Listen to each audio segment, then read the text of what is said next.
The Enchanted Mango Tree, a magical family tale. Welcome to African Tales by Chuka.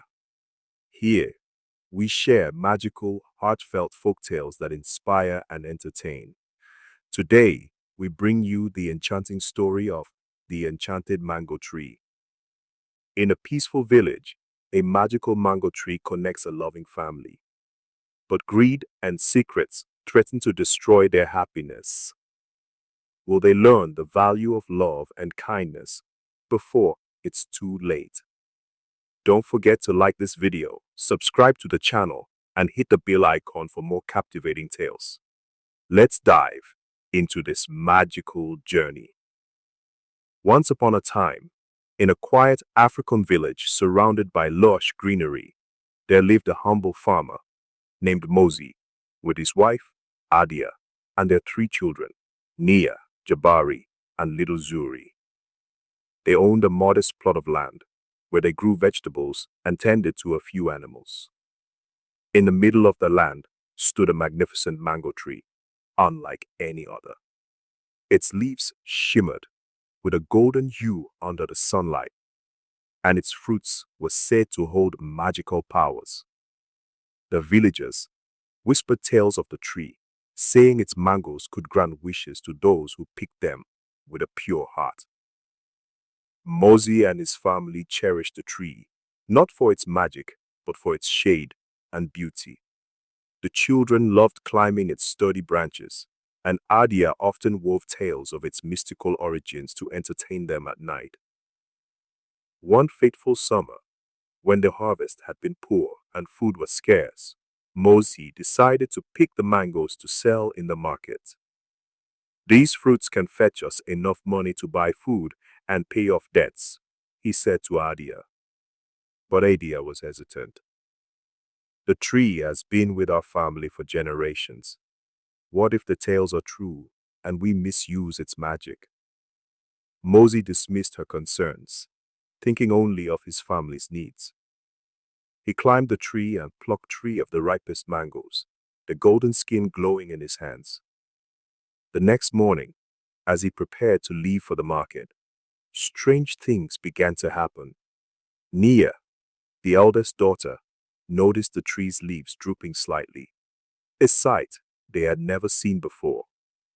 Zuri, the youngest, claimed to hear whispers from the tree, as though it was alive and upset. Ignoring these signs, Mosey took the mangoes to the village market. The moment he set up his stall, people flocked to buy the golden fruits. Word of their supposed magical properties had spread, and Mosey sold the mangoes for a fortune. However, when he returned home, he found the tree in an unusual state. Its once lustrous leaves had turned dull, and a soft golden mist seemed to rise from its roots. "What's happening, Papa?" asked Nia, worry etched on her face.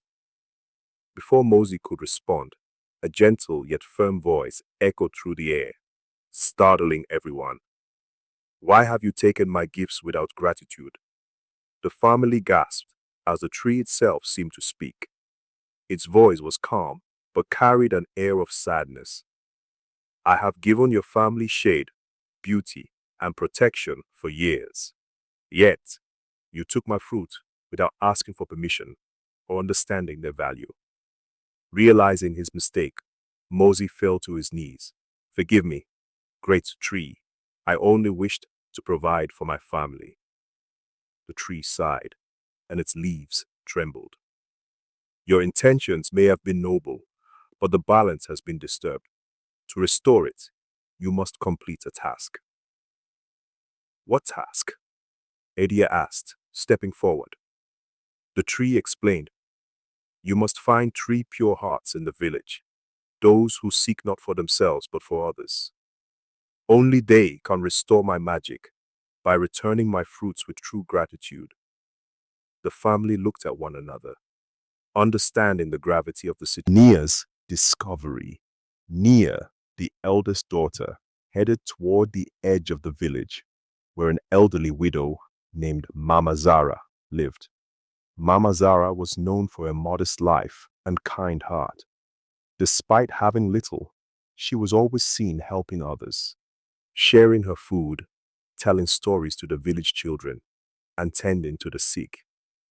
When Nia arrived, she found Mama Zara kneeling in her small garden, planting seeds. "Good morning, Mama Zara."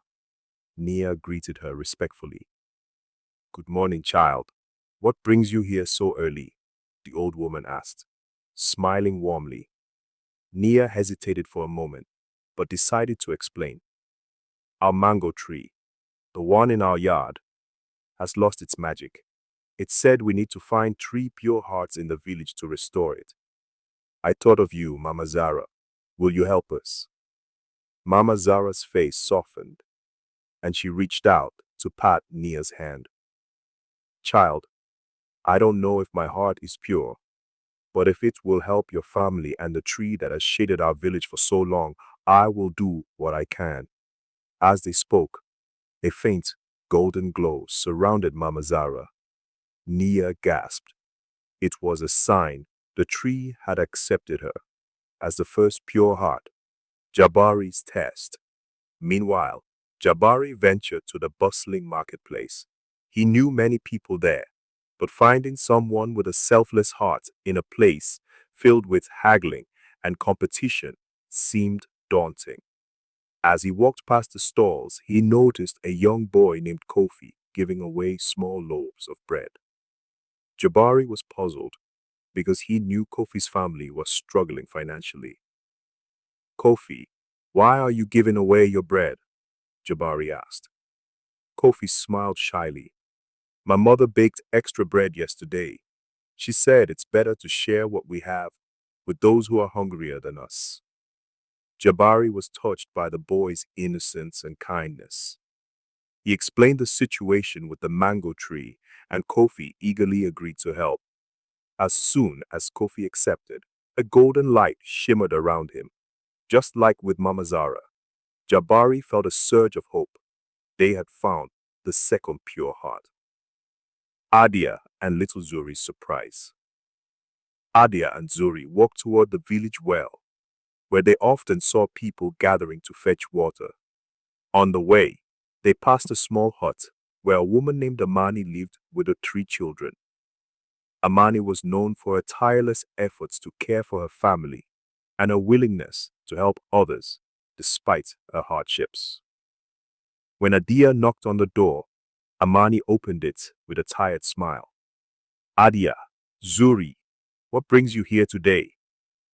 Adia explained the magical tree's plight, hoping Amani would agree to help. Before Amani could respond, her eldest child, a boy of about 8, stepped forward. "Mama, can I help them?" he asked. Amani looked at her son with pride and nodded. "Of course, my child. A pure heart like yours may be exactly what they need." As the boy stepped forward, a golden light enveloped him, signaling that the tree had accepted him as the third pure heart.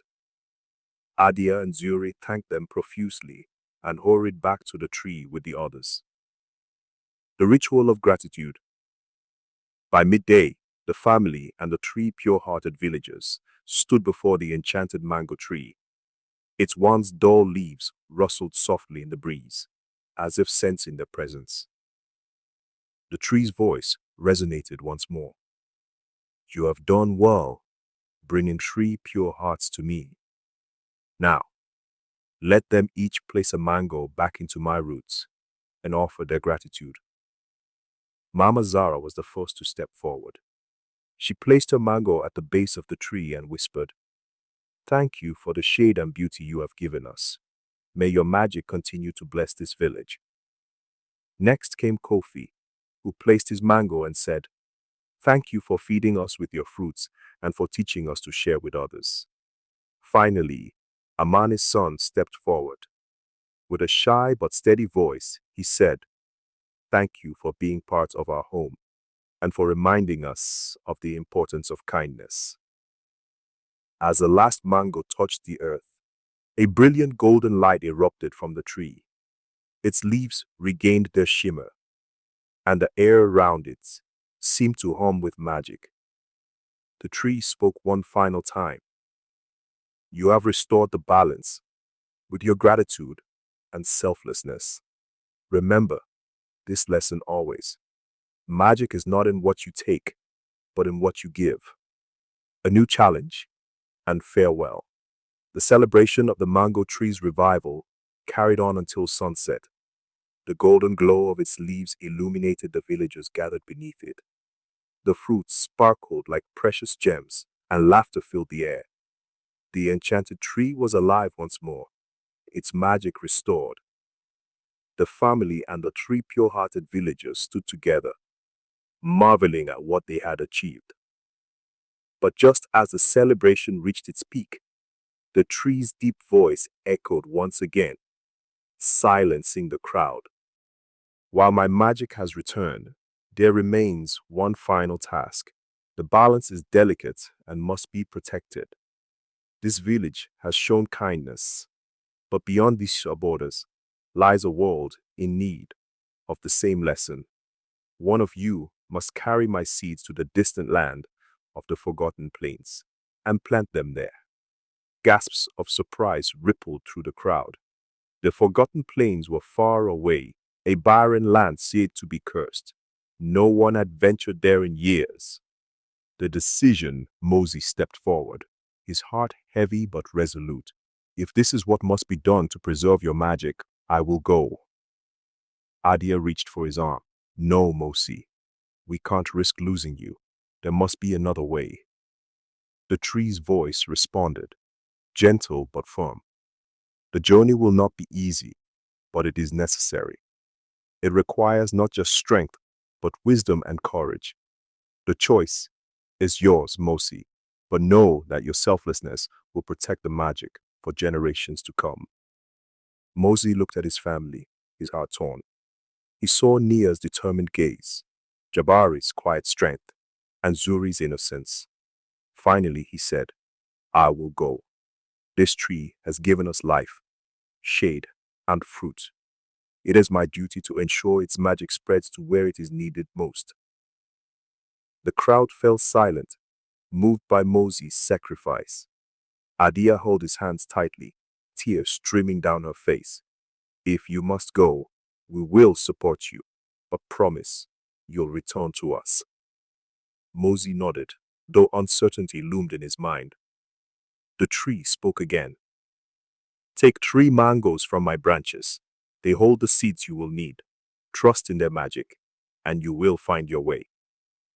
The journey to the forgotten plains.